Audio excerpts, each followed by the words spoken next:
monótona.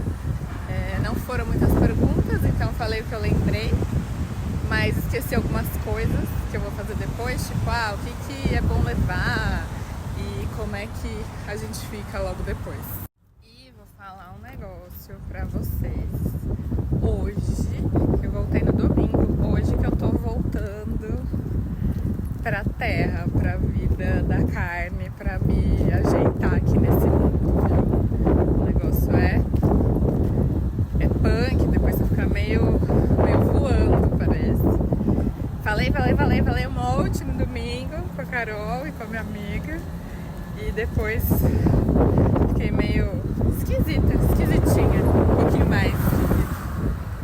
Mas já estou de volta ao prumo. Gravei ontem, ainda fiquei meio mexida, mas hoje voltei.